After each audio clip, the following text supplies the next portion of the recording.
È martedì 20 maggio, buongiorno Sicilia da Angelo Gagliano. E una buona mattinata anche da Marco Carli. Allora, cominciamo subito il telegiornale con un'ultima ora. C'è stata in corso una maxi operazione con 12 arresti nella Catanese, smantellata un'organizzazione radicata nella Cese e legata alla famiglia mafiosa Santa Paola Ercolano. Un sodalizio criminale radicato ad Acicatena ed Acireale legato alla famiglia mafiosa Santa Paola Ercolano, attivo nel traffico di cocaina, crack, marijuana e skunk, è stato smantellato dai carabinieri con una maxi retata effettuata nelle province di Catania e Reggio Calabria. 14 gli indagati dell'operazione Cubisia Connection. Per 10 di loro, compresa una donna, è stato disposto il carcere, per 2 i domiciliari e per gli altri l'obbligo di dimora. Il provvedimento, su richiesta della Direzione Distrettuale Antimafia Etnea, è stato eseguito da oltre 200 carabinieri del Comando Provinciale di Catania con il supporto dei reparti specializzati dell'Arma. Gli indagati sono gravemente indiziati a vario titolo di associazione armata finalizzata al traffico di sostanze stupefacenti, detenzione illegale di armi e munizioni, lesioni aggravate di ricettazione con l'aggravante del metodo mafioso. L'organizzazione, secondo gli inquirenti, si sarebbe avvalsa della forza intimidatrice derivante dal vincolo associativo e dell'appartenenza mafiosa per controllare il territorio acese e gestire le attività illecite. E adesso ci spostiamo, andiamo in provincia di Caltanissetta, siamo a Sferracavallo per l'ennesimo incidente mortale sul lavoro. Stavolta ha perso la vita un bidello che è caduto da una scala mentre cercava di riparare la saracinesca di un supermercato. Faceva un secondo lavoro, pare, per arrotondare. Ennesimo grave incidente sul lavoro in provincia di Caltanissetta, a Serra di Falco, dove un uomo di 55 anni, Salvatore Cumbo, è morto dopo essere caduto da un'altezza di oltre 3 metri. L'incidente si è verificato all'interno di un supermercato di via Cavalieri di Vittorio Veneto. A quanto pare il 55enne, che nella vita faceva il bidello, aveva accettato di sistemare la saracinesca del supermercato mentre era in cima ad una scala alta più di 3 metri, però per cause che dovranno ancora essere accertate è precipitato. Dalla centrale del 118 di Caltanissetta è stato immediatamente inviato di soccorso, ma quando i sanitari sono arrivati non c'era più nulla da fare. Il 55enne è morto sul colpo. Sono intervenuti i carabinieri del nucleo ispettorato del lavoro, che adesso dovranno ricostruire la dinamica dell'accaduto, oltre che accertare se l'uomo stesse riparando la saracinesca a titolo di favore o per arrotondare. Soltanto pochi giorni fa un'altra tragedia sul lavoro si era verificata a San Cataldo, comune tra Serra di Falco e Caltanissetta, dove un giovane di 23 anni, studente di ingegneria, era caduto da oltre 10 metri mentre montava dei pannelli su un palazzo in ristrutturazione. Il giovane, i cui organi sono stati donati all'Ismet di Palermo, al Bambino Gesù di Roma, dopo una settimana di agonia è morto al reparto di rianimazione. Dall'inizio dell'anno gli incidenti sul lavoro in Sicilia sono aumentati drammaticamente. Con quello di oggi i casi di morte sul lavoro salgono a 17, un drammatico record che vede la Sicilia tra le regioni più colpite. Allora andiamo da Marco Carli per cominciare la nostra rassegna stampa, la lettura dei quotidiani regionali. Purtroppo ripartiamo da un'altra tragedia sul lavoro. È un'altra tragedia che raccontiamo ormai, una delle tante tragedie che raccontiamo ormai di frequente. E fra parentesi, l'abbiamo sentito, c'è anche la possibilità che appunto la persona facesse ricorso ad un altro lavoro appunto per arrotondare. Sulla Sicilia andiamo a vedere il titolo che troviamo sulla prima pagina, c'è un richiamo sotto la testata: tragedia a Serra di Falco, bidello che faceva il fabbro per arrivare a fine mese cade dalla scala e muore. Questa del fatto di arrotondare, del fatto di non riuscire ad arrivare a fine mese, è una considerazione che viene ripresa anche nelle pagine interne del quotidiano catanese. Andiamo nel taglio basso, eccolo qui: incidente sul lavoro, da bidello a fabbro per arrotondare, cade e muore. La vittima, 58 anni, è caduta dall'altezza di 3 metri mentre era all'opera appunto in un supermercato. Fatali per lui le ferite alla testa. Grazie Marco, adesso a Catania. Purtroppo da una tragedia all'altra, questa volta avvenuta sulle strade. Una dipendente dell'università è morta in un incidente stradale che è avvenuto sulla circonvallazione, con uno scontro con un'auto. Pezzi di scooter disseminati sul selciato, il corpo senza vita della conducente a terra, sbalzato a diversi metri di distanza a causa del violento impatto. Sono le immagini dell'ennesimo incidente mortale sulla circonvolazione di Catania. L'ultima vittima è una dipendente dell'Università Etnea, Valentina Barbagallo, 56 anni, che si trovava in sella ad un motociclo. All'altezza dell'incrocio tra Viale Ulisse e Via Bernardo Colnago, quasi per un beffardo scherzo del destino con la colonnina dell'autovelox a pochissimi metri, la donna è stata investita da una Peugeot 208. Entrambi i mezzi viaggiavano in direzione di marcia Mister Bianco. Da capire e da ricostruire la dinamica dell'incidente avvenuto poco dopo le 7 in un tratto particolarmente trafficato. Sul posto, oltre al personale del 118, sono arrivati i vigili del fuoco e gli agenti della sezione infortunistica della Polizia Municipale. Fondamentali ai fini delle indagini potrebbero essere le immagini dei sistemi di videosorveglianza. Il traffico ha subito pesanti rallentamenti.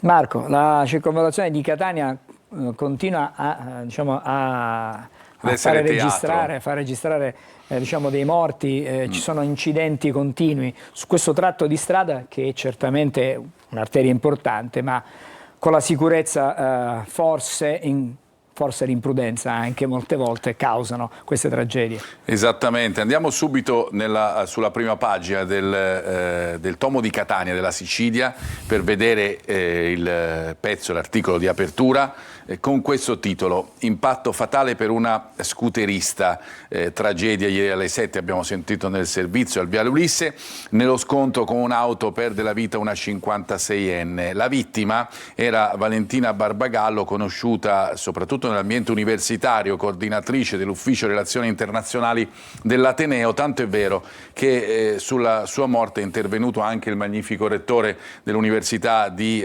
Catania attraverso una nota che è stata ripresa sul sito proprio dell'Università di Catania, Francesco Priolo, che ha detto: l'intera comunità universitaria piange la scomparsa della dottoressa Barbagallo, mandiamo un forte abbraccio ai suoi familiari e ai suoi colleghi e amici, perché desideriamo che sentano la vicinanza dell'intero Ateneo. Tutti noi abbiamo sinceramente apprezzato l'impegno che Valentina ha profuso quotidianamente nel suo lavoro.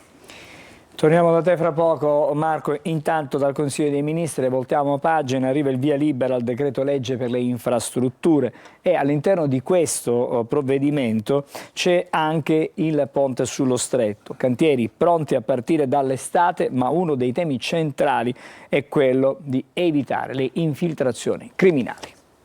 L'approvazione del decreto legge infrastrutture avvenuta in Consiglio dei Ministri imprime una forte accelerazione alla realizzazione di infrastrutture chiave come il ponte sullo Stretto, un passaggio importante alla vigilia della pronuncia del CIPES sul progetto definitivo. È in conferenza stampa tenuta insieme all'amministratore delegato della Stretto di Messina Pietro Ciucci, che ha lanciato l'ipotesi di ANAS come stazione appaltante, il ministro Matteo Salvini ha ribadito che l'avvio avverrà a breve. C'è l'ultimo passaggio del Ministero dell'Ambiente, c'è la comunicazione alla Commissione europea e c'è l'approvazione al CIPES. Quindi sono 3 passaggi che nell'arco delle prossime settimane dovrebbero arrivare a compimento, il che vuol dire che l'estate 2025 è quella dei lavori. A margine si è discusso sul tema della legalità, con una volontà comune, quella di contrastare ogni tipo di infiltrazione e appetito malavitoso. Ci possono essere, l'obiettivo di questi protocolli di legalità, di queste normative antimafia, del database, dei terreni da espropriare, delle aziende da coinvolgere, del badge da cantiere per garantire il nominativo, la sicurezza, la trasparenza, stiamo cercando di mettere in piedi il massimo dell'argine possibile a qualsiasi tentativo di intromissione in questa opera pubblica. Il ministro degli Interni Matteo Piantedosi ha annunciato che la procedura di realizzazione del ponte sullo Stretto verrà trasferita alla struttura per la prevenzione antimafia presso il Viminale, centralizzando gli esiti dei controlli e della gestione sullo stile di quanto avvenuto con le opere delle Olimpiadi Milano-Cortina. Parliamo di ponte a questo punto, Marco. E ripartiamo proprio dalle ultime parole che abbiamo sentito nel servizio, quelle legate allo Stretto come Milano-Cortina. Andiamo su Gazzetta del Sud, questo è il titolo: ponte per contrastare le mafie, appunto lo Stretto come Milano-Cortina, perché al di là della conferenza stampa dei ministri Salvini e Piantedosi per illustrare le strategie di lotta agli appetiti criminali negli appalti, ovviamente con l'annuncio, avete sentito, dei primi cantieri entro l'estate. Leggiamo: sarà replicato anche per il ponte e per tutti i cantieri collegati il modello messo in campo per le Olimpiadi invernali del prossimo anno, proprio per evitare le infiltrazioni mafiose. Ma quando si parla di ponte, mentre Salvini spiega che si arriverà entro l'estate di quest'anno ai lavori, ci sono poi le associazioni che i lavori proprio non li vogliono, lo sappiamo da tempo. E allora il fronte del no al ponte, leggiamo qui sulla Gazzetta del Sud di Messina, è il bivio decisivo. E in effetti siamo proprio a un bivio, sembra che veramente siamo arrivati a questo punto dopo decenni a un bivio. Quale lotta? Dibattito intenso e radicale durante i 2 giorni dell'Assemblea. In caso di avvio della fase realizzativa dell'opera bisogna capire quale linea sceglieranno comitati e associazioni. Angelo. Siamo di nuovo a Catania. Il Consiglio dei Ministri, su proposta del Ministro dell'Interno Matteo Piantedosi, ha deliberato il conferimento delle funzioni di prefetto di Catania al prefetto Pietro Signoriello. Lo vedete nella foto, che attualmente svolge le funzioni a Trieste, anche con il ruolo di commissario del governo per la regione Friuli Venezia Giulia. Lo riferisce un comunicato di Palazzo Chigi al termine della riunione. E adesso invece ci occupiamo ancora dei rimborsi per i voli mai fatti. C'è stata una maxi truffa, che è stata scoperta, una maxi truffa alla regione. L'ideatore, pensate, era uno studente catanese.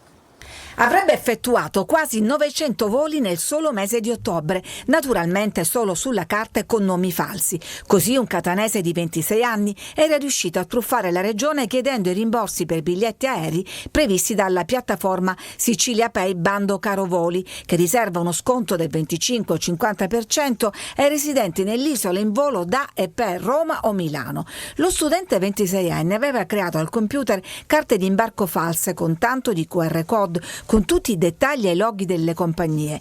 Poi ha esagerato, ha presentato oltre 2.600 biglietti in 9 mesi, anche diverse volte nello stesso giorno, per un rimborso di 180.000 euro, riuscendo ad ottenerne più di 86.000, prima che la regione notasse l'anomalia, bloccasse i rimborsi e presentasse denuncia. Abbiamo dimostrato che anche la regione, che a volte nell'immaginario collettivo non viene definita o comunque non viene considerata al passo coi tempi a livello tecnologie, invece il server che abbiamo impostato con tutti gli alert relativi alla gestione della lotta al caro voli ha fatto sì che potessimo segnalare prontamente l'anomalia con tutte le specifiche tecniche. In mezzo a migliaia di richieste, i finanziari hanno scoperto che solo 3 voli erano reali. Per il giovane accusato di truffa aggravata e autoriciclaggio è scattato il sequestro sui conti. Stava investendo il denaro incassato in titoli di Stato e in fondi assicurativi. Marco, torno da te per andare a completare la rassegna stampa regionale, ma partendo proprio da questa ultima notizia. Questo ragazzo che tentava di essere il nuovo re delle truffe, ma è stato scoperto. Voli mai fatti, abbiamo sentito nel servizio, truffa da 86.000 euro, questo lo leggiamo nelle pagine interne della Sicilia. Indagato uno studente che attraverso la piattaforma ha ottenuto dalla regione rimborsi record senza aver mai preso un aereo. Avete sentito anche nel servizio, avrebbe dovuto fare praticamente un volo ogni secondo per riuscire a tirar fuori tutti quei voli che aveva pensato di mettere a rimborso nell'ottobre del 2024. Le parole di Aricò: misura contro caro prezzi, resta però efficace, così come le misure adottate dalla regione per riuscire a scoprire questa truffa. Ma andiamo a vedere adesso invece le prime pagine dei quotidiani regionali per renderci conto di quali sono le aperture. Vedrete che, come spesso accade, sono diverse. Sulla Sicilia, ad esempio, c'è come sempre un'apertura legata alle questioni internazionali, ne parleremo diffusamente dopo. Putin-Trump, fumata grigia, c'è stata questa telefonata fra i due, e poi l'azzardo cinese, questo è l'altro titolo, a Palermo una bisca gestita da orientali. Ai tavoli si giocava non solo a poker ma anche a mahjong. Vi faccio vedere anche questo titolo che che viene ripreso da tutte le testate, la manovrina e lo scontro sui bonus di 25 milioni, mentre Schifani dice a 13 burocrati ritardi sui conti. Questo sulla Sicilia. Andiamo a vedere invece sul giornale di Sicilia, perché il titolo riporta alla situazione della regione l'intesa sul tesoretto, 12 milioni in manovra ai deputati ma solo per proposte di qualità. E poi l'Asp Trapani, l'autodifesa di Croce all'audizione, lo scandalo dell'Asp appunto di Trapani. Andiamo sulla Repubblica Palermo per vedere quelli che sono invece i titoli di apertura. Si parla molto delle infrastrutture in questo caso. Il titolo di apertura è sul treno veloce, già in ritardo, Palermo-Catania fuori dal PNRR. Il governo cambia il programma e saltano i fondi per il completamento della linea ferroviaria. Sull'opera vanno altre risorse, ma slitta la data del 2026. E poi c'è un dato, Angelo, il viaggio oggi richiede fino a 6 ore per completare 200 e passa chilometri. Rendiamoci conto che da altre parti d'Italia di solito per fare 200 chilometri ci si sta circa mezz'oretta. Ecco, questa è la differenza. Andiamo poi a vedere un altro titolo, sempre da Repubblica, sull'aeroporto di Comiso. Parliamo di infrastrutture. A Comiso non si atterra più, declino dell'aeroporto fantasma, e c'è anche una foto che è abbastanza emblematica dello scalo ieri. Praticamente non c'è, come è facile vedere dalla foto, non c'è praticamente nessuno. Su questi due temi si torna ovviamente nelle pagine interne. L'alta velocità a rilento, facile il gioco di parole, sulla tratta Palermo-Catania cancellata dal PNRR, 2 lotti riprogrammati su altri fondi. Ovviamente i tempi si allungano, novità purtroppo che non rappresenta realmente una novità per la nostra regione. E poi a Comiso l'aeroporto è deserto, in un giorno nessun decollo, finanziamenti per 89 milioni, ma le tratte per Roma e Milano partono addirittura a novembre. Questa è la situazione dell'aeroporto comisano, molto vicino a quello catanese. Dicevamo poi dell'aspetto politico e dell'aspetto legato alla regione, dunque alla manovrina, su cui si discute molto anche sulle pagine dei quotidiani. E allora andiamo su Gazzetta del Sud, dove troviamo questo titolo: manovra bis, 12 milioni ai deputati. Schifani avverte stop alle mance. Di questa parola ne avevamo sentito parlare spesso e volentieri, ma il governatore deve fare i conti con i gravi ritardi di 13 dipartimenti sul rendiconto. Domani i dirigenti dovranno illustrare un piano capace di bruciare i tempi. Oggi confronto all'ARS, tra le proposte anche impianti per i rifiuti nel messinese. Sulla manovrina, della manovrina si parla anche sulla Sicilia. Scontro sui 25 milioni aggiuntivi, Schifani che striglia appunto i 13 dirigenti con i conti in ritardo. Al vertice di maggioranza la linea del governatore, niente mancette, in questo caso diventano mancette nel disegno di legge, e poi mugugni degli alleati. Su Repubblica Palermo invece si fa il conto sui dipendenti. Da 28 a oltre 100 dipendenti, Schifani allarga la sua corte. L'ufficio del cerimoniale diventa un dipartimento, deliberato l'acquisto delle divise da 1.000 euro, scarpe comprese. Si fanno un po' i conti, mentre si parla di manovrina, si fanno anche un po' i conti sulla regione, anche, abbiamo capito, sul vestiario dei dipendenti. Vi facciamo vedere poi una notizia particolare che troviamo sempre su Repubblica Palermo e che coinvolge un centro nevralgico della cultura siciliana. Stiamo parlando del teatro antico. Perché è stato negato ai turisti? Perché all'interno c'era la festa di bulgari. Dunque il teatro appunto negato ai turisti di Taormina, il monumento è un cantiere, nessun avviso a chi aveva acquistato il biglietto, con De Luca che dice direttore inadeguato. In questo caso figuriamoci se De Luca non innesca la polemica, ma in realtà è una polemica che vive appunto sui fatti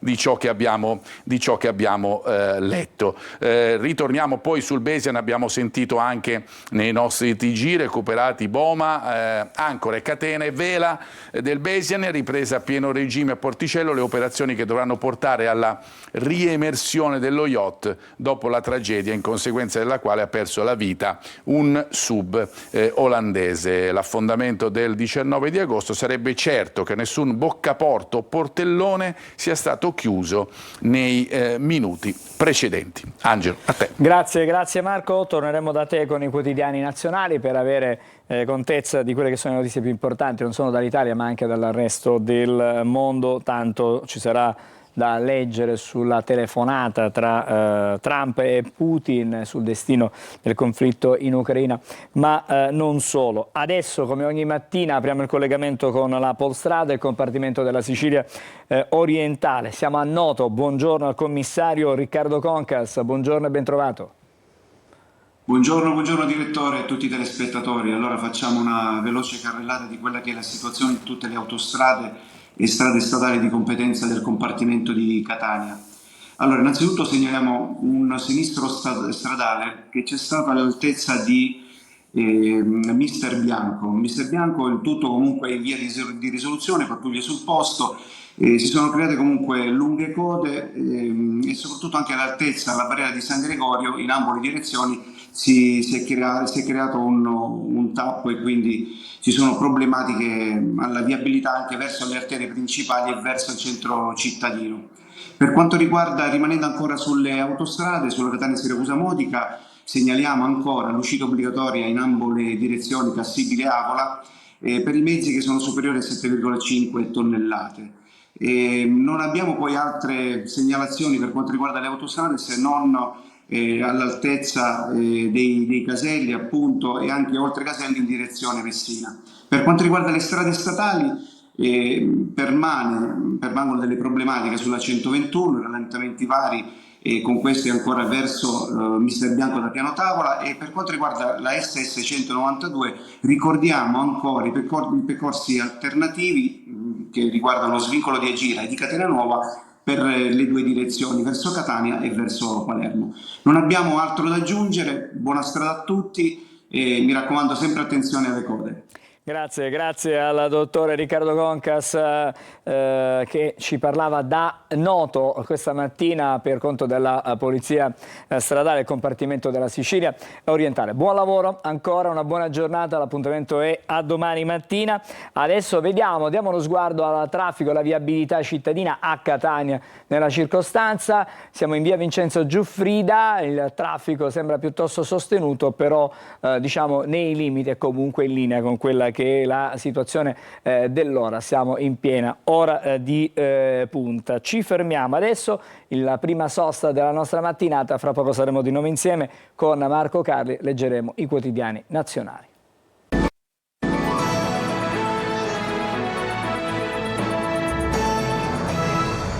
Bentornati a Buongiorno Sicilia. Allora andiamo dall'altra parte dello studio, c'è Marco Carli e i suoi quotidiani, stavolta quelli nazionali. Sì, quotidiani nazionali, quotidiani internazionali che hanno in primo piano i due protagonisti principali di questa fase, Trump e Putin, anche perché ieri c'è stata una telefonata importante fra i due, la durata di circa 2 ore, con Trump che è ottimista, ma con Putin, lo vedremo anche dai giornali, qualcuno pensa che stia anche un po' bluffando sulla tregua. Ma non c'è, questo è il titolo principale di quasi tutti i quotidiani, ma non c'è solo questa notizia, si parla di Medio Oriente con la nuova offensiva di Israele su Gaza, la situazione poi di ritorno al dialogo fra Unione Europea e Gran Bretagna dopo la Brexit, e poi la questione terzo mandato che agita la maggioranza. Andiamo sul Corriere della Sera e vediamo i titoli principali, appunto l'apertura, lo dicevamo, è quella legata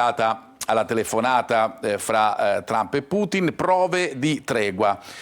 Colloquio di 2 ore, informati Zelensky, Meloni e tutti gli altri leader. Donald apre ai negoziati in Vaticano, si potrebbero tenere addirittura in Vaticano. Lo zar pronti a lavorare con Kiev, Vance dal Papa e l'invito appunto alla Casa Bianca. Vi dicevo di questa svolta che è in questo articolo di spalla, l'Europa e Londra di nuovamente vicine, e soprattutto stiamo parlando ovviamente dell'aspetto commerciale, quello che poi ha deciso per arrivare alla Diciamo Brexit. che ci sono anche delle facilitazioni per i giovani, esatto, da questo punto di vista, per il movimento dei giovani. E questo è sempre importante, anche perché l'Europa sa di dover contare sui giovani, è un vecchio continente sotto tanti punti di vista, per cui è chiaro che i giovani diventano fondamentali.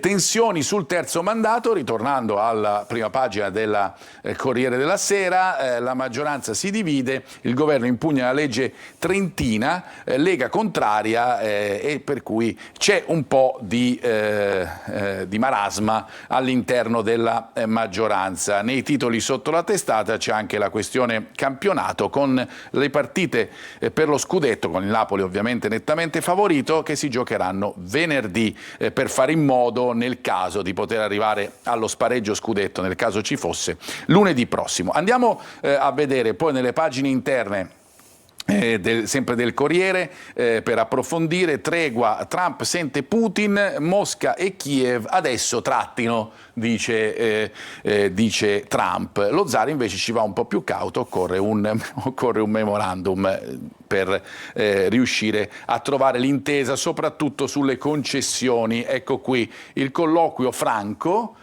dice, insomma, trapela dal Cremlino, che tradisce tensione, prima le concessioni, poi il cessate il fuoco, posizioni ancora lontane mentre i falchi premono. Dunque 2 posizioni contrapposte, quelle di Trump e quelle di Putin. Per quanto riguarda invece il terzo mandato, l'articolo è legato a ciò che sta succedendo in Trentino, che apre appunto a questa possibilità. Trentino, la Lega contro gli alleati, se ne era discusso anche per il Veneto, ricorderete.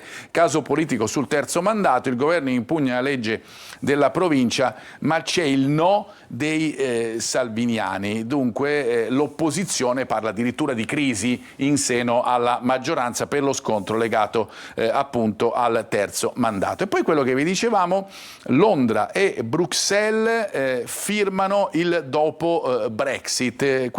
Di questo proprio si tratta, e questo leggiamo sempre dalle pagine interne del Corriere. I leader parlano addirittura di un patto storico. Le svolte sono soprattutto sulla difesa e sulla pesca, insomma si ritorna a parlare, sembra un po' un pre-Schengen, se così vogliamo dire, per quanto riguarda Unione Europea e Gran Bretagna. Molti però restano i punti da chiarire. Torniamo alle prime pagine per verificare, come ci piace fare, un po' anche le differenze nell'interpretazione di quello che è successo ieri, di questa importante telefonata che si è svolta nella mattinata di ieri. Sulla Repubblica il titolo è Trump-Putin negoziati subito, telefonata di 2 ore, colloquio franco e utile per quanto riguarda il presidente, interviene Zelensky, nessuna trattativa senza di noi. Insomma, non fate gli accordi fra voi due, fondamentalmente ha detto Zelensky, a Putin e a Trump. Sulla Stampa ci si riferisce di più alla possibilità di arrivare alla tregua tramite un accordo che magari può essere sancito al Vaticano, e dunque trattiamo la pace dal Papa. 2 ore di telefonata con Putin, che chiede lo stop agli aiuti militari, i colloqui inizino subito, questo è l'appello di Trump, che poi chiama anche Meloni, il Presidente del Consiglio italiano, che viene aggiornato della situazione. Però vi dicevamo, a parte la tregua, come il Giorno scrive, niente tregua ma si tratta, perché poi formalmente la sintesi è proprio questa, cioè non c'è esattamente una tregua in questo momento, ma si può incominciare a trattare. C'è qualcuno che vede un bluff in tutto questo. Il Giornale, ad esempio, parla di un altro bluff di Putin. Trump ottimista, i negoziati inizieranno subito, ma Mosca frena, servono accordi appropriati, ipotesi di trattative in Vaticano, ma questa parola sul bluff o potenziale bluff di Putin, che in effetti ne ha fatti tanti durante questi anni di conflitto, ritorna in altri quotidiani, come ad esempio Il Dubbio, che titola così: Putin, accordo o bluff?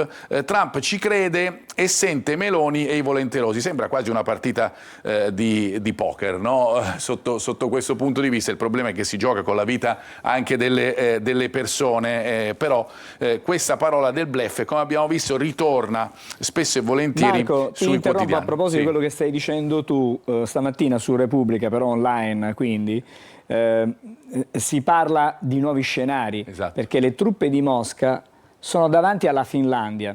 È il prossimo fronte. Il nuovo capo dell'esercito, Mordvivec, ci vorrà tempo, ma dopo l'Ucraina dovremmo parlare dell'Europa orientale. Quindi insomma c'è davvero, diciamo che ci sono scenari, tanti scenari esattamente, che si aprono. Poi si ritornerebbe a parlare di due blocchi, insomma tante cose che pensavamo di aver dimenticato. Putin-Zelensky, questo è l'ultimo articolo che vi facciamo vedere sulla questione, si tratta a San Pietro, perché sull'altra voce invece si fa riferimento, come abbiamo visto ad esempio sulla stampa, a questa possibilità di trattare in Vaticano, e sarebbe veramente una novità assoluta sotto questo punto di vista. Vi dico però invece che altri quotidiani vanno a riferirsi ad altre notizie. Ad esempio sul Manifesto il titolo sotto la testata è legato a Gaza. In questo momento se ne parla veramente molto di meno, perché le questioni legate alle concessioni, appunto, per quanto riguarda la guerra russo-ucraina, tengono banco maggiormente, però è una situazione veramente complicatissima quella che si registra a Gaza. Escalation militare, aiuti minimi per calmare gli alleati, e c'è anche un reportage dal valico di Rafah, una situazione veramente complicata e difficile. Qui invece Putin al telefono, forse non è la foto di ieri, magari sì, comunque un filo, sarebbe il filo di speranza che lega tutti noi alla possibilità che magari si interrompa questa guerra. Su Avvenire invece c'è sì il lentissimo disgelo legato alla situazione russo-ucraina, ma c'è anche l'accordo con Londra e Unione Europea che si riavvicinano con i giovani e appunto la difesa, quello che dicevi tu prima Angelo, e poi la situazione legata al terzo mandato, questo terzo mandato che sta spaccando la maggioranza. Abbiamo detto che addirittura in alcuni quotidiani viene rilanciata la parola crisi da parte delle opposizioni, no? Della Lega, ricorso contro la legge Trentina deciso dal governo. Vi diamo una notizia infine che troviamo dall'Avvenire che riguarda il mondo dello sport, anche perché trattiamo di una squadra che ha avuto a che fare con le siciliane, che ad esempio ha mandato in Serie D il Messina nell'ultimo play-out. Stiamo parlando del Foggia, perché c'è una notizia che esula dalla situazione sportiva, ma va purtroppo in altri campi, e qui il gioco di parole è facile. Il titolo che troviamo è Clan in campo.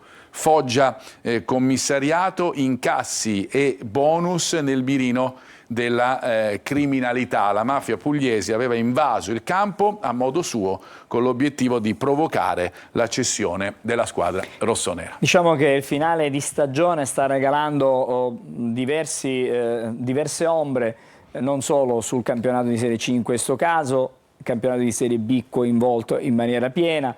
Vedremo quali saranno poi i risvolti della giustizia sportiva prima, perché è più rapida e più veloce per ovvi motivi, e poi anche di quella diciamo ordinaria. Grazie Marco, con te ci ritroviamo più avanti nel corso della mattinata. Noi facciamo un'altra breve sosta e poi il primo degli ospiti della mattinata. Parleremo di carburanti, prezzo dei carburanti e cosa significa il riallineamento delle accise. Proveremo a farcelo spiegare. Bentrovati da Clara Ventura di Trebi Meteo. Nella giornata di martedì tempo instabile al centro-nord per il transito di una perturbazione che porterà dei fenomeni localmente intensi. Inizialmente sole protagonista al sud, ma con fenomeni a carattere sparso nella seconda parte del giorno. In Sicilia l'alta pressione dominerà la scena meteorologica. Un martedì dunque ampiamente stabile e assolato, da segnalare solo verso sera qualche goccia di pioggia sul versante occidentale. Temperature massime diurne che si manterranno ancora nel complesso molto miti. E per quanto riguarda la giornata di mercoledì, inizialmente sarà possibile qualche piovasco, specialmente sul versante tirrenico e su parte di quello ionico, ma in graduale esaurimento. Temperature massime diurne che non subiranno particolari variazioni, localmente si arriveranno a toccare i 27-28 gradi. Tutti i dettagli sull'app di Trebi Meteo.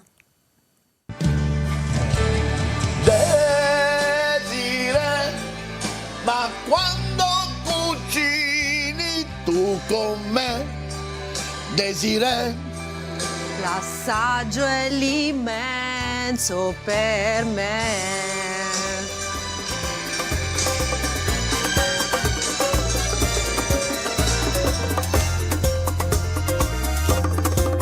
Tutti i giorni su Antenna Sicilia. Allora, eccoci in studio. Buongiorno a Ivan Calabrese, buongiorno, grazie di essere con noi, che è il presidente della Federazione Italiana Gestori Impianti Stradali Carburante. Di carburanti parliamo adesso perché nei giorni scorsi, esattamente il 15 maggio, è successo qualcosa in quello che è il quadro molto articolato e complesso delle accise, che sono tutte le tasse che vengono poste, che esistono sui carburanti. C'è stato un riallineamento di queste accise in termini molto, diciamo, semplici. Che cosa significa il riallineamento delle accise? Significa che da una parte su un carburante si pagavano più tasse, sull'altro se ne pagavano di meno?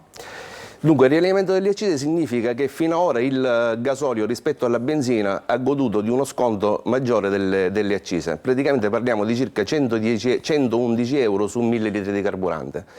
Ora il governo, su indicazione dell'Unione Europea, è stato obbligato a riallineare queste accise. Riallineare significa abbassare le accise sulla benzina ed alzare ed aumentare quelle del gasolio per portarle, insomma, in linea. Ma perché questa necessità? Perché per sconsigliare l'utilizzo del diesel, perché il diesel magari è più inquinante, perché si usa più diesel e quindi si ha la possibilità di incassare di più? Faccio due osservazioni. Sì, e i fattori che entrano in gioco sono diversi, appunto come diceva lei, il gasolio se ne consuma di più. Consideri che il parco auto in Italia è composto per circa il 67% delle macchine a gasolio, il resto è benzina. Il gasolio ovviamente consuma di più, le macchine di vecchia concezione inquinano tanto, quindi è anche un modo per disincentivare l'uso delle macchine a gasolio. In tutto questo però c'è da dire che il governo questo riallineamento dovrà portarlo al termine entro 5 anni, quindi verrà fatto in vari step. Dato che c'è questo squilibrio tra le vendite di benzina e gasolio, si stima che ci sarà un guadagno per l'erario di circa 350 milioni di euro l'anno, che in 5 anni sarebbero circa 1,5 miliardi di euro, che lo Stato dice che verranno utilizzati per la nuova contrattazione dei dipendenti del trasporto pubblico. Allora, insomma, si è già pensato a come impiegare queste risorse, ma adesso parliamo in termini pratici, no? In maniera molto semplice per tutti noi.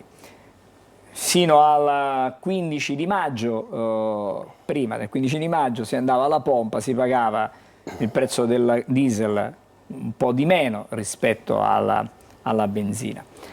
Adesso che cosa è cambiato in sostanza? Cioè, se io vado da un rifornimento, vado in una stazione di servizio e vado a fare benzina oppure vado a fare diesel, noto già questa differenza oppure ancora i prezzi sono molto simili, non si è... La differenza non la nota perché il prezzo del petrolio comunque si sta mantenendo stabile, ha delle piccole oscillazioni. Le compagnie petrolifere subito il giorno 15 perché il decreto è stato emanato credo alle 21:30 del 14 ed è entrato subito in vigore alla mezzanotte. Quindi le compagnie hanno adeguato subito i listini, però c'è anche da dire che molte compagnie hanno anche diminuito il prezzo in generale del carburante, quindi praticamente siamo rimasti in parità con i vecchi prezzi. Diciamo è stato assorbito, questa differenza è stata assorbita quasi dalla diminuzione di listino delle compagnie. Quasi immediatamente. Ma quanto ipotizziamo, mettiamo che fra 5 anni questo riallineamento c'è stato, ci sia stato, sì. si è raggiunto. Alla fine se io vado a fare un pieno di benzina con il diesel e faccio un pieno di benzina con la benzina, quanto pago di più se pago di più di diesel e quanto pago di meno se faccio benzina? Alla fine del percorso di questo riallineamento abbiamo stimato che la spesa per un pieno di gasolio sarà di circa 100 euro in più all'anno e di conseguenza chi fa il pieno di benzina spenderà 100 euro in meno. Quindi insomma per chi ha l'auto a benzina in questo momento in prospettiva è conveniente. Considerato però che adesso le auto con la trazione diciamo tradizionale, mi passi il termine, sì, anche se non è esattamente, cioè il motore a scoppio, che sia benzina che sia diesel, si va verso una dismissione o comunque una minore presenza sul mercato. Sì, che credo che comunque sia ancora molto lenta questa dismissione o questo cambio di rotta, perché diciamo che l'elettrico non è ancora efficiente, il ciclo di produzione di una macchina elettrica produce molto più CO2 di quanto possa inquinare un veicolo diesel di vecchissima concezione nell'arco di tutta la vita. Quindi bisogna ripensare questa politica. Bisogna ripensare questa politica. La Comunità Europea ha dato scadenza al 2035, ma credo che da qui al 2035 ne parleremo ancora parecchie volte di questa trasformazione. Senta Calabrese, io con lei non posso non parlare di quella. Noi abbiamo parlato di questo riallineamento, cosa significa, come si allineano i listini, chiamiamoli così, i listini che poi non vengono decisi da voi, diciamo esercenti, no, voi che state lì alla pompa ad assistere molte volte anche noi automobilisti. Questi listini vengono decisi da un'altra parte. Alla fine voi che siete l'ultimo anello di questa catena che riguarda proprio i carburanti, che cosa ci perdete o se ci guadagnate? Allora noi non ci perdiamo e non ci guadagniamo. Le do un'informazione, anzi, che con questo cambio repentino delle accise molti gestori si sono trovati ad avere una perdita, perché non siamo stati informati, nessun anello della catena è stato informato di questa imminente pubblicazione della Gazzetta Ufficiale, quindi ci siamo trovati tutti impreparati. Tutti impreparati cosa significa? Come le dicevo prima, anche noi organizziamo le nostre giacenze di carburante in base alle percentuali di vendita, quindi ci siamo ritrovati ad avere in giacenza molto più gasolio che benzina. Abbiamo dovuto subito riallineare le accise, quindi questi 2 centesimi di variazione li abbiamo persi all'istante. Lei consideri che abbiamo perso 2 centesimi su tutto il carico di gasolio. È vero che sono stati aumentati al contrario sulla benzina, è vero che sono stati aumentati nel gasolio, ma questa cosa ovviamente non si poteva compensare, dato che comunque i distributori hanno molte più giacenze di diesel. E questo qui quindi ha provocato una perdita per noi di 2 centesimi immediatamente per ogni litro di carburante, considerato il fatto che noi guadagniamo mediamente 3 centesimi al litro. Quindi hanno quasi eroso totalmente le scorte del carburante che avevamo. Almeno su quello che era praticamente avevamo quel giorno in giacenza. Come vi state organizzando voi? Perché prima parlavamo del green, dell'arrivo del green, della rivoluzione green. Pensate in qualche modo a un adeguamento delle stazioni di carburante? Perché in molte ad esempio ci sono queste colonnine per poter ricaricare anche le auto che sono elettriche, sì, ma pensare a una trasformazione totale, completa, ce ne vuole, anche perché poi bisognerebbe, vista quella che è l'autonomia delle auto diciamo elettriche, attrezzare nei lunghi tragitti delle aree dove ci si possa rifornire. Quindi bisogna ridisegnare, se quello è il futuro, attenzione. Ecco, se quello è il futuro, lei consideri che se per assurdo oggi ci fosse tutto il parco auto elettrico, come per desiderio della Comunità Europea, le nostre infrastrutture non riuscirebbero a sostenere assolutamente il carico di tutta questa richiesta di energia. Le compagnie petrolifere sì, si stanno lentamente adeguando, riorganizzando le stazioni di servizio, anch'esse con colonnine elettriche, però devo dire che nel frattempo la ricerca e lo sviluppo sono andati avanti, perché sono stati creati dei diesel, si chiamano HVO, ottenuti da un processo di idrogenazione dei biocarburanti, fatti totalmente senza petrolio, dal riciclo di materiale organico vegetale.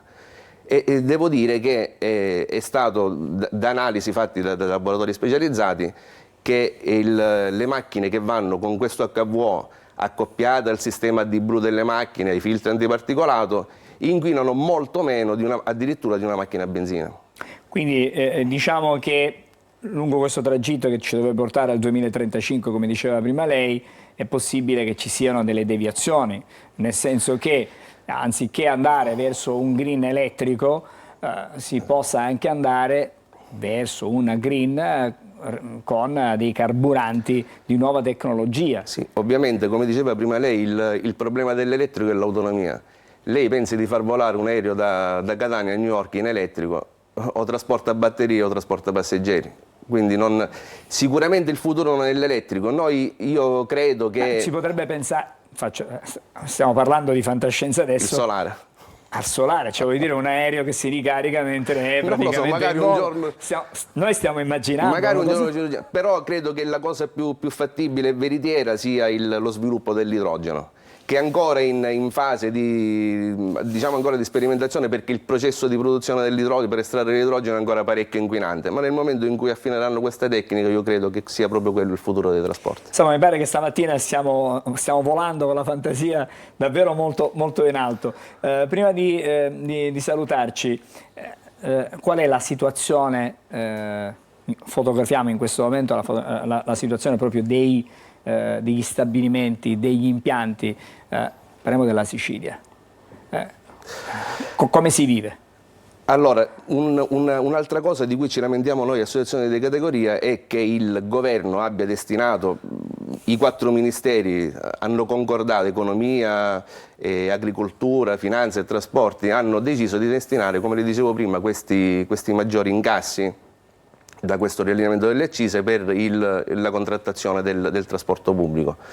Noi pensavamo e speravamo che invece questi fondi fossero destinati per una ristrutturazione della rete di carburanti, perché in Italia ci sono 24.000 distributori di carburanti, credo che sia il numero più alto a livello forse mondiale, non vorrei sbagliarmi. Impianti obsoleti, abbiamo ancora impianti sulle banchine, impianti incompatibili col codice della strada, negli incroci, sotto i palazzi. Quindi bisognerebbe, secondo me il governo dovrebbe iniziare a pensare a una ristrutturazione della rete di carburanti per renderla più efficiente e per dare anche un po' di respiro a queste migliaia di gestori come me, come noi, che hanno dei distributori che hanno un erogato bassissimo. Questi bisognerebbe insomma in qualche modo trovare un modo per indennizzarli, risarcirli, chiudere gli impianti e magari investire su impianti che diano più servizi e, come abbiamo detto prima, siano adeguati agli standard odierni. Benissimo, grazie. Intanto buon lavoro, perché di lavoro capisco che ce n'è tanto da questo punto di vista. Grazie a Ivan Calabrese, che è presidente della Federazione Italiana Gestori Impianti Stradali Carburanti, chiaramente di Catania, la sezione Catania, certo. di Catania. Grazie, ci fermiamo ancora con Buongiorno Sicilia e fra poco cambieremo altro argomento, ma restiamo legati sempre al mondo del lavoro con una vera e propria rivoluzione con l'applicazione dell'articolo 46 della Costituzione. Ne parliamo fra pochissimo, ne parleremo con in studio Maurizio Attanasio, che è il segretario generale della CISL di Catania.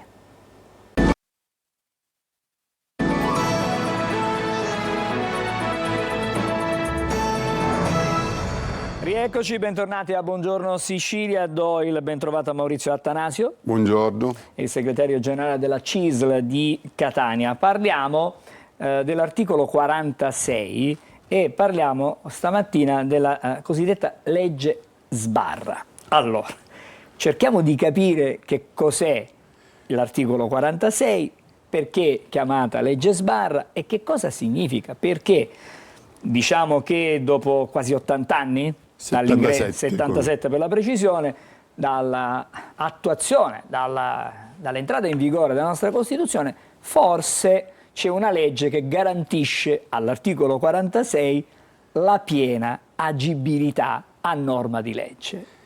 Ci arriviamo. Allora, il 12 maggio il Senato ha votato in forma definitiva la legge che sarà promulgata ovviamente nei tempi stabiliti dalla nostra legislazione. Stiamo vedendo i dati della votazione. Sì. La legge cosa stabilisce? La legge stabilisce 4 forme di partecipazione dei lavoratori nella vita aziendale. Una prima forma di partecipazione è nell'applicazione dei contratti collettivi nazionali di riferimento, quindi significa che probabilmente avremo modo, dagli stessi lavoratori, di eliminare quei contratti spazzatura che impoveriscono i lavoratori. Premesso che la legge non obbliga l'azienda all'applicazione attualmente di questa forma legislativa, ma l'aiuta, qualora lo decidesse di applicarla, in una forma di incentivazione economica e fiscale. Quindi ci sono 4 forme, dicevo, di partecipazione dei lavoratori e sono prima forma contrattuale, seconda forma organizzativa dell'azienda, perché un'azienda molto spesso è legata all'attività che svolgono i lavoratori e quindi alla capacità degli stessi lavoratori di adeguarsi alle innovazioni. C'è una terza forma di partecipazione che è quella economica. I lavoratori possono partecipare agli utili della stessa impresa in diverse forme. E infine c'è una quarta forma di partecipazione dei lavoratori che è nelle scelte future aziendali e quindi nella composizione aziendale, perché gli stessi lavoratori si possono costituire anche in forma di impresa per aiutare l'azienda nella sua trasformazione e a vivere ancora l'attività lavorativa. La legge è composta da 15 articoli e prevede anche, ripeto, forme incentivanti per chi la applica.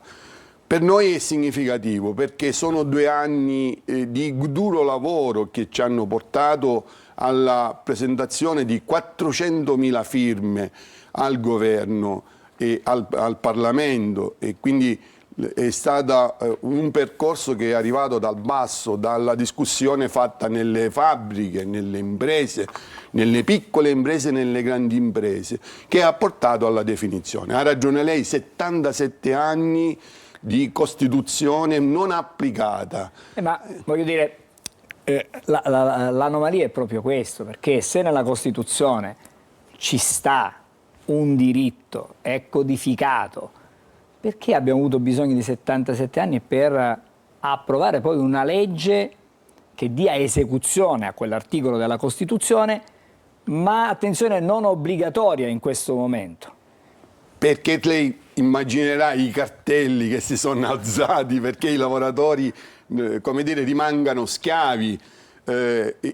Tant'è che la legge abbatte il conflitto tra il vecchio stereotipo di padrone e lavoratore, perché mette su uno stesso piano i lavoratori che potrebbero, ovviamente diciamo sempre che non è obbligatorio, potrebbero eleggere i propri rappresentanti dei lavoratori in seno a un CDA, e quindi quando si è nel CDA è chiaro che si partecipa alle scelte sia di consultazione ma anche di indirizzo dell'azienda. Adesso faccio l'avvocato del diavolo, ma perché un'azienda, considerato che non è obbligatorio, applicare questa norma? Ma guardi, non è peregrina la sua domanda, perché noi abbiamo degli esempi, probabilmente poco al sud, molto al nord. Luxottica è una di queste, dove i lavoratori scelgono l'indirizzo da dare poi all'azienda, ma abbiamo tante altre imprese. Ma immagini qui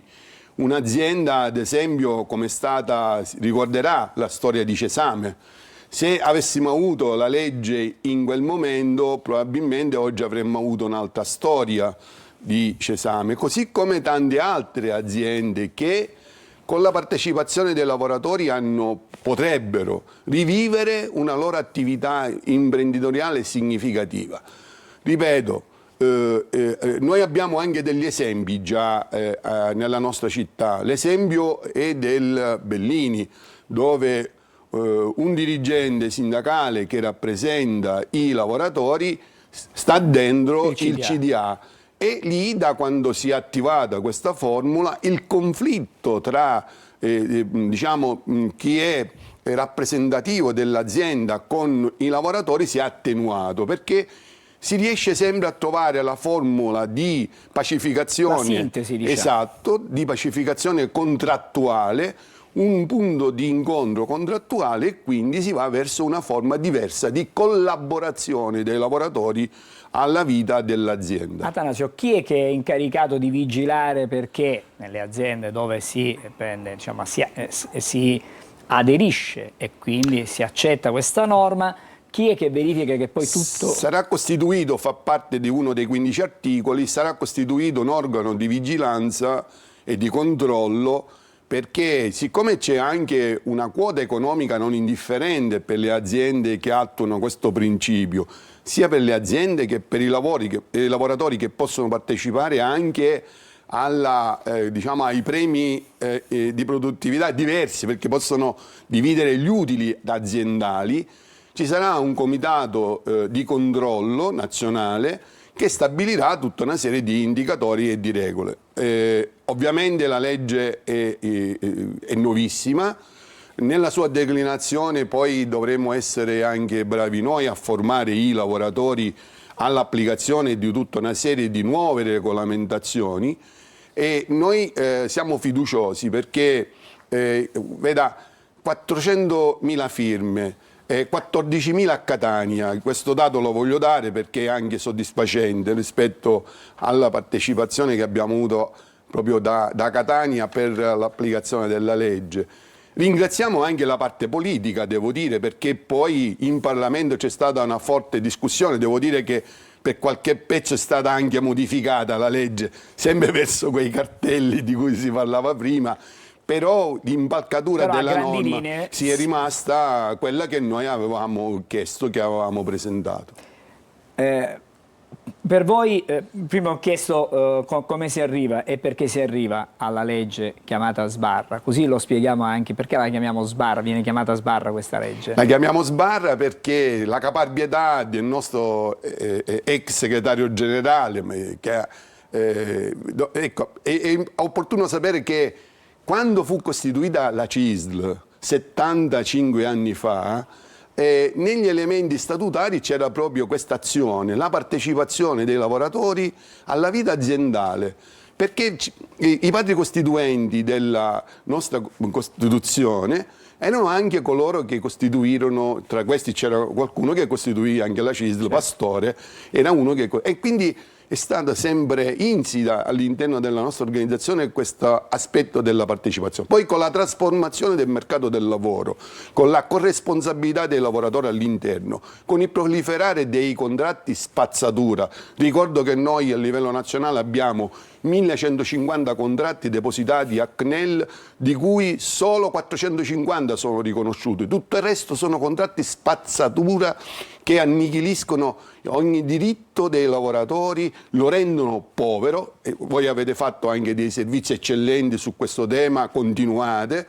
perché dobbiamo debellare questa questione della povertà lavorativa, perché è inammissibile che un lavoratore che lavori 45 ore settimanali poi ne percepisca 3-4 ore settimanali in equilibrio economico. Questo è veramente un aspetto che grida vendetta rispetto ai lavoratori, ai diritti dei lavoratori, e quindi noi riteniamo che con la partecipazione anche questo si possa abbattere.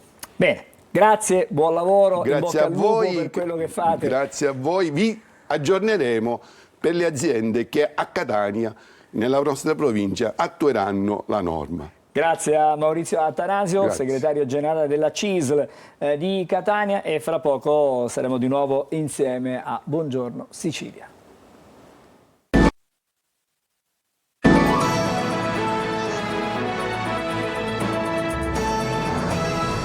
E allora siamo di nuovo insieme, Buongiorno Sicilia continua con le pillole di Almanacco. Il 20 maggio celebriamo un evento cruciale per la salvaguardia del nostro ambiente, la Giornata Mondiale delle Api. Questa giornata è stata ufficialmente istituita nel 2017 dall'Assemblea Generale delle Nazioni Unite per sottolineare l'importanza di queste piccole ma vitali creature.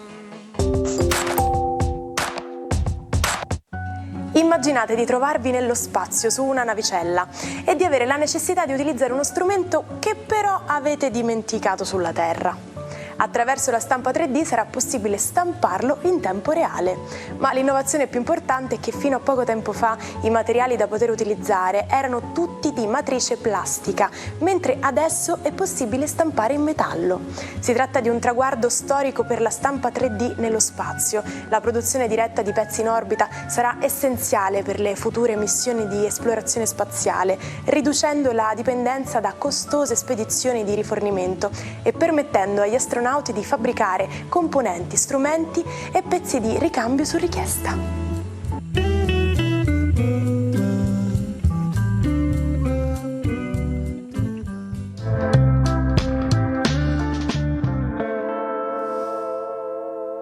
E come sempre a seguire le nostre pillole di Almanacco ci sono i consigli che arrivano da Marco Amato per quanto riguarda le stelle. Che giornata ci aspetta oggi e non solo. Buongiorno intanto Marco. Tazzina gialla? Buongiorno. È gialla, è molto gialla. E il motivo di questo giallo qual è? Dai, ci arriviamo. Il sole è entrato in Gemelli. Il colore dei gemelli è proprio il giallo. Oggi tutto diventa più leggero, diventa tutto più aereo, solare, comunicativo e divertente. Per i gemelli comincia un bel periodo, diciamo così. Assolutamente sì, per i gemelli è alto, ma ve lo racconto dopo. Piuttosto oggi mi ha incuriosito molto un vergine di cui vi volevo parlare, è il signor Colapesce, che è da poliedrico artista qual è, famoso il suo duo con Di Martino, la loro strabiliante vittoria a Sanremese, ma anche per essere presente come sceneggiatore e autore di film. Ma questa volta si cimenta in una nuova dimensione, ovvero quella della fotografia. Infatti a Milano parte la sua mostra dedicata con 200 pezzi scattati, chiaramente scelti e selezionati proprio da lui, alla galleria di Patrizia Arnocida. Ebbene, questa capacità poliedrica di essere polivalenti ed efficienti è tipico del segno zodiacale della Vergine, un segno di Mercurio come i gemelli. Ebbene, avere un senso multitasking e soprattutto dividere e compartizzare in settori è la tipica capacità del segno della Vergine. Come ho anche detto in questi giorni per i Toro, anche i Vergine riprendono in mano la loro vita, proprio perché adesso è tutto più leggero, in quanto Saturno sta uscendo dall'opposizione e quindi non l'hanno più contro. Ebbene, auguri ai Vergini, in bocca al lupo al signor Colapesce. Ma cosa succede oggi con il Sole che entra in Gemelli?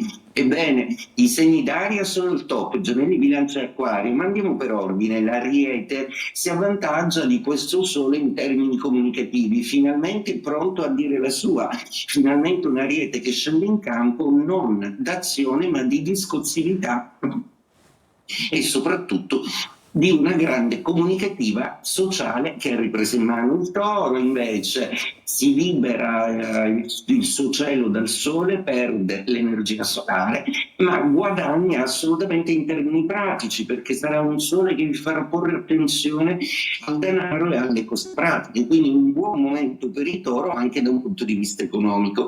Gemelli, è il vostro momento, inizia la vostra stagione zodiacale E beh, non vi fidate di chi vi dice che siete doppi, che siete un segno strano. Il vostro è il segno dell'intelligenza e contempla anche di dire una cosa che non si pensa per diplomazia, ma è soprattutto un segno incredibilmente veloce e di sintesi. È anche il segno della comunicazione e del giornalismo. Vive Gemelli. Cancro, la giornata è quanto mai off topic, come si direbbe, proprio perché è un sole di 12ª casa. Da ora in poi inizia un mese in cui dovrete essere un pochino più meditativi, più riflessivi, più intuitivi, ma mai chiusi. Leone, sole compatibile, un sole amico che si sa, gli elementi di fuoco sono compatibili a quelli d'aria, il fuoco non brucia senza l'aria, quindi il vostro sole è di nuovo forte e redivivo. Fa il paio con Marte nel vostro segno zodiacale, quindi i leoni veramente carichi. Vergine, inizia una quadratura che vi farà riflettere su tutto quello che c'è ancora da aggiustare dentro di voi. Adesso che siete sopravvissuti a tutta una serie di vicissitudini, ora è il caso di rimettere ordine dentro di voi e nei sentimenti. Bilancia, sole assolutamente compatibile, di trigono, quindi vi porta fortuna. Dopo un mesetto decisamente poco fluido per voi, riprendete velocità d'azione. Scorpione, un sole molto distante, ma la buona notizia è che finalmente si è tolto dall'opposizione, quindi gioitene. Sagittario, inizia invece per voi l'opposizione, quindi il vostro io è dall'altra parte dello zodiaco, dovete un po' rivedere voi stessi, dovete riprendere un po' la vostra collocazione nel mondo. Capricorno, per voi è un sole distante che non vi parla, ci pensa un po' più Venere a essere amica tra poco quando passerà in Toro. Per adesso però godetevi questo stato sospensivo di cose e godetevi anche una pausa ogni tanto. Acquario, felice assolutamente perché il Gemelli ha a voi un fratello d'aria, per cui l'energia del Sole torna a corroborare i vostri gradi e ad attivare quel Plutone che sarà incredibilmente più creativo del solito. Pesci, inizia una quadratura per voi, per cui capirete un po' meno il circostante, proprio perché vi sembreranno tutti un po' più folli del solito, ma la vostra pazienza e la vostra dolcezza vi darà semplicemente maggiori elementi d'analisi. E detto questo, buon Gemelli a tutti, buona giornata e buongiorno Sicilia. Grazie Marco, ci ritroviamo domani mattina come sempre e adesso vado da un altro Marco, stavolta Marco Carli. Abbiamo la possibilità stamattina di concederci qualche momento in più sullo sport. Eh sì, e io ti dico Angelo, partiamo non dal calcio, per una volta partiamo non dal calcio perché partiamo dalla pallacanestro, ne abbiamo già parlato e ne continueremo a parlare nei nostri telegiornali perché c'è una squadra siciliana che sta già facendo sognare i tifosi del basket, fra parentesi Trapani ha una storia importante nel basket ma quest'anno veramente può sognare in grande, può sognare di arrivare fino alle finali scudetto di giugno, siamo nei quarti di finale del campionato di Serie A e i trapanesi sono in vantaggio 2-0 nella serie contro Reggio Emilia. Si gioca al meglio delle 5, dunque Trapani che ha vinto le 2 partite in casa, se dovesse vincere la prossima o l'altra, la successiva a Reggio Emilia, si qualificherebbe alla semifinale. Ricordiamo che Trapani è arrivato secondo alla fine della stagione regolare, per cui veramente può ambire ad un palcoscenico da protagonista. Ad un traguardo importantissimo. Un traguardo importantissimo, sarebbe veramente un traguardo storico, veramente eccezionale per lo sport siciliano, poter contare su una squadra che possa arrivare alle finali scudetto di pallacanestro. Gara 2, restiamo sulla Gazzetta dello Sport, ha visto invece Trento e Milano arrivare al pareggio, vittoria di Trento su Milano e lo stesso dicasi per Brescia e Trieste. Stasera c'è la gara 2 invece fra la Virtus, Bologna e Venezia. Se andiamo nella cronaca della partita, vi dico che si vede anche la qualità dai nomi, perché Trapani ha fatto certamente una buona partita, ha aumentato il suo vantaggio durante la gara, ma sul finale è andata oltre con Alibegovic, che è un giocatore, per chi non conosce il basket, storico, importante, molto forte nel panorama internazionale, insomma come se nel calcio giocasse in una delle siciliane un big del calcio europeo. Non c'è più storia appunto per Luna Hotels, cioè Reggio Emilia. La Shark dilaga ben oltre la doppia cifra di vantaggio, rendendo il finale una questione di pura formalità. Questa è l'idea che dà Trapani in questo senso per quanto riguarda appunto il campionato di pallacanestro. Trapani che può diventare una protagonista assoluta della storia del basket e dunque dello sport siciliano. Invece, passando al calcio, Angelo, qui cominciano un po' di più i dolori, non per tutte le società, ma per tante sì. Diciamo ad esempio, che in questo momento non si vive in acque serene, non si naviga in acque serene. Assolutamente cominciando no. dal Palermo che vedo alle tue spalle. Un po' per risultati sportivi, un po' per vicende extracalcistiche, come ad esempio per quanto riguarda il Messina, ma restando alla situazione calcistica, il Palermo, eliminato dalla Juve Stabia nei playoff, fa i conti con il futuro, che li rivedrà nuovamente in Serie B, però c'è Dionisi verso l'addio. È sempre stato sulla graticola questo allenatore per tutta la stagione, però ha salvato sempre il posto alternando risultati positivi a risultati negativi. Adesso sembra arrivato veramente al capolinea e ci sono due big, due campioni del mondo nel futuro del Palermo, campioni del mondo da giocatori ovviamente, Girardino e Inzaghi, Filippo, non ovviamente l'allenatore dell'Inter. Per il futuro Pecchia e Possanzini, nomi alternativi, è confermato invece il DS Ostia. Diciamo che con queste due ipotesi non sono due allenatori di prima fascia. No, però sono due allenatori che hanno delle peculiarità per quanto riguarda il campionato di Serie B. Quello sicuramente, però immagino che la piazza di Palermo dovesse arrivare Girardino, che ha allenato in Serie A, la stessa cosa per Inzaghi. Diciamo, sono due allenatori che hanno vissuto e vivono situazioni di grande, diciamo, prestigio e portano chiaramente anche prestigio alla città e alla piazza. Alla piazza ovviamente scottata e delusa dal finale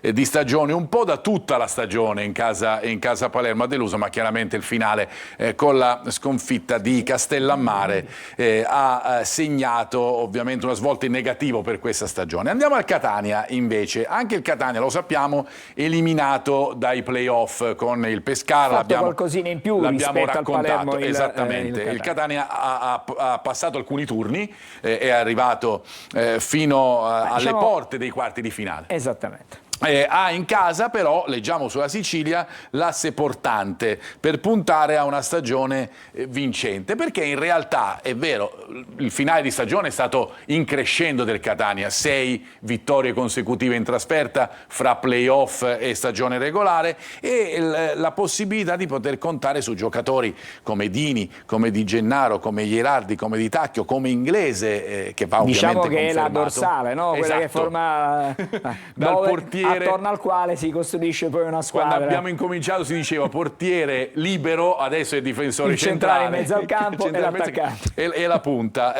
Però altri punti di diamante sono anche in società, come ad esempio il DG Zarbano, che è prossimo alla firma, all'annuncio, e dunque diventa una colonna del Catania in questo senso. Ecco, da queste colonne il Catania deve ripartire per provare a fare che cosa, Angelo? Quello che ci auguriamo di raccontare magari la prossima stagione, cioè un Catania che possa ambire al primo posto, perché abbiamo capito che venire a capo dei playoff con 28 squadre, molto di cui complicato. Ne passa una sola, è veramente molto difficile. Complicato.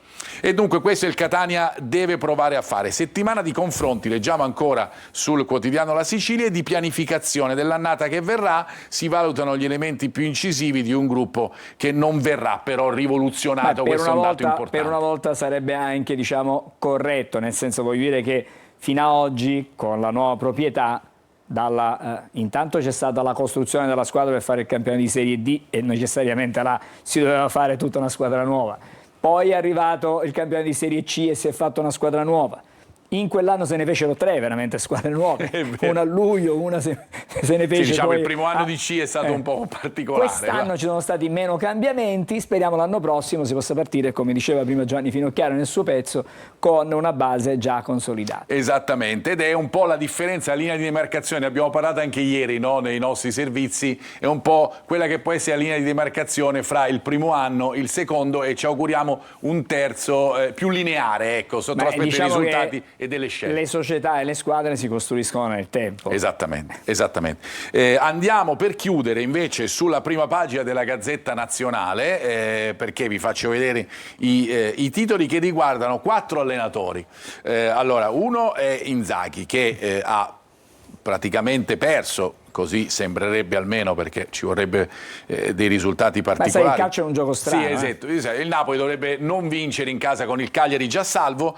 C'è un gioco di parole, Coppa Mia, nel senso che la Coppa, diciamo, la Champions. La Coppa, la Champions è il salvacondotto della stagione dell'Inter e anche di Simone Inzaghi, e un po' di colpa viene distribuita per un campionato fino ad ora che sembra buttato da parte dell'Inter, un po' sia l'allenatore che i giocatori, ovviamente, che la dirigenza. Ma non solo Inter, la festa e i dubbi di Conte, perché Conte potrebbe vincere lo scudetto e poi, come spesso è successo, abbandonare per andare da un'altra parte. E perché diciamo che a Napoli molto spesso capita. Esatto. Era successo anche con Sarri. Esatto. Gasperini, che aveva dato invece l'addio all'Atalanta, potrebbe tornare invece nuovamente in gioco. Ufficialmente non aveva dato l'addio, però aveva detto non è certo che possa giocare. Esattamente, aveva detto sarà l'ultimo anno, ecco, non è stato ufficiale ma l'ha detto. Però sai, il rinnovo è molto interessante. Sì, esatto, anche perché poi stiamo parlando di una società, l'Atalanta, che ha fatto veramente molto fino al 2027 credo un rinnovo biennale importante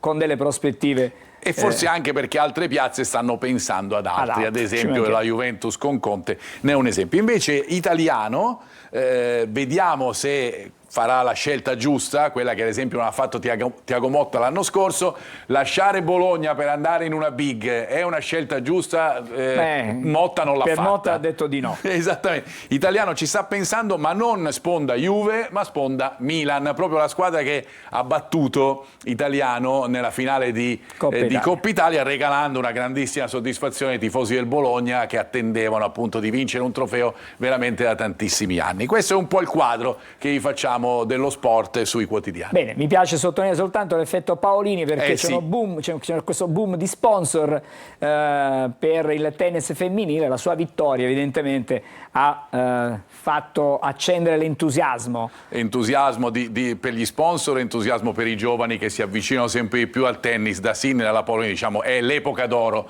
del tennis italiano. Bene, grazie Marco. Ci fermiamo qui con Buongiorno Sicilia. Grazie per essere stati con noi. Torniamo domani mattina e chiaramente ancora una volta una buona giornata.